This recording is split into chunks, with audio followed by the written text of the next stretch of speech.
ಆ, ವಾಮನ ತುಂಬಾ ಅದ್ಭುತವಾಗಿ ಬಂದೈತೆ. ಒಂದು ಹೊಸ ತರ ಸ್ಕ್ರೀನ್ ಪ್ಲೇ ಅನ್ಬೋದು. ಫಸ್ಟ್ ಟೈಮ್ ನನ್ನ ಧನ್ವೀರ್ ಬ್ರೋನ ಹೊಸ ತರದ ಸ್ಕ್ರೀನ್ ಪ್ಲೇ ನೋಡೋಕ್ಕೆ ಅವ್ರದ್ದು. ಇದು ಮೂರನೇದಲ್ಲ, ನಾಲ್ಕನೇದು. 3 ಚಿತ್ರಗಳು ಬೇರೆ ಥರನೇ ಇದೆ. ಇದು ನಿಮಗೆ ಒಂದು ಮಾಸು, ಒಂದು ಫ್ಯಾಮಿಲಿ ಕಾಮಿಡಿನೂ ಅಲ್ಲಲ್ಲಿ ಶಿವ ಕೇರ್ಪೇಟ್ ಅವ್ರು ಇದ್ದಾರೆ, ಅಲ್ಲಲ್ಲಿ ನಗಿಸ್ತಾರೆ. ಮತ್ತು ತಾಯಿ ಎಮೋಷನ್ಸು ತುಂಬ ಚೆನ್ನಾಗಿ ವರ್ಕ್ ಆಗಿದೆ. ಒಂದೊಳ್ಳೆ ಮುದ್ದಾದ ಲವ್ ಸ್ಟೋರಿ ಇದೆ.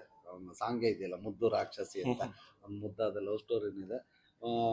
ಒಂದು ಫ್ರೆಂಡ್ಶಿಪ್ ಅಂದರೆ ಈ ಸಿನಿಮಾಲಿ ಎಲ್ಲನೂ ಡೈರೆಕ್ಟ್ರು ತುಂಬ ಚೆನ್ನಾಗಿ ಕಟ್ಕೊಟ್ಟಿದ್ದಾರೆ. ಯಾಕೆಂದರೆ ಒಂದು ಮಾಸ್ ಸಿನಿಮಾ ಅಂದರೆ ಒಂದು ಲವ್ ಕಮ್ಮಿ ಇರುತ್ತೆ, ಇಲ್ಲ ಎಲ್ಲ ಎಮೋಷನ್ಸ್ ಇರಲ್ಲ, ಕಾಮಿಡಿ ಇರಲ್ಲ, ಇನ್ನೊಂದಿರಲ್ಲ ಅಂತ ಹುಡ್ಕಂಗೆ ಇಲ್ಲ. ವಾಮನಲ್ಲಿ ಪ್ಯಾಕೇಜ್ ಆಗಿದೆ.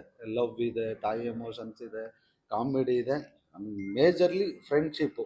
ನನಗೆ ಒಂಥರ ರಾಜ ಹುಲಿ ನೆನಪಾಯಿತು. ಅದು ಒಂದು ಫ್ರೆಂಡ್ಶಿಪ್ ಬಾಂಡಿಂಗ್ ಇತ್ತಲ್ಲ, ತುಂಬ ಅದ್ಭುತವಾಗಿ ಬಂದಿದೆ. ಆಮೇಲೆ ತುಂಬ ಚೆನ್ನಾಗಿ ಮಾಡಿದ್ದಾರೆ ಕೂಡ ನಮ್ಮ ಧನ್ವೀರ್. ಎಲ್ಲರೂ ಅದ್ಭುತವಾಗಿ ಮಾಡಿದ್ದಾರೆ. 10ನೇ ತಾರೀಕು ಬಿಡುಗಡೆ ಆಗ್ತಿದೆ. ದಯಮಾಡಿ ಎಲ್ಲರೂ ಚಿತ್ರಮಂದಿರದಲ್ಲೇ ಬಂದು ನೋಡಿ ವಾಮನ ಚಿತ್ರಕ್ಕೆ ಹರಿಸಿ ಆಶೀರ್ವದಿಸಿ. ತುಂಬ ಚೆನ್ನಾಗಿದೆ. ಯಾಕೆಂದರೆ ಈಗ ಇವ್ರದ್ದು 4ನೇ ಸಿನಿಮಾ. ಆ ಒಂದು ಗೊತ್ತಾಗುತ್ತೆ, ಒಂದು ಎಕ್ಸ್ಪೀರಿಯನ್ಸು. 3 ಸಿನಿಮಾದಲ್ಲಿ ಮಾಡಿದ್ದಕ್ಕೂ 4ನೇದಕ್ಕೂ ತುಂಬ ಡಿಫ್ರೆನ್ಸ್ ಇದೆ. ಇದರಲ್ಲಿ ತುಂಬ ಚೆನ್ನಾಗಿ ಮಾಡಿದ್ದಾರೆ. ಒಂದು ಪ್ರಾಮಿಸಿಂಗ್ ಆಗಿ 100% ಇದರಲ್ಲಿ ಕಾಣಿಸ್ತಾರೆ. 100% ಜನಕ್ಕಂತೂ ಸಿಕ್ಕಾಪಟ್ಟೆ ಇಷ್ಟ ಆಗ್ತಾರೆ ನಮ್ಮ ಶೋಕ್ದಾರ್.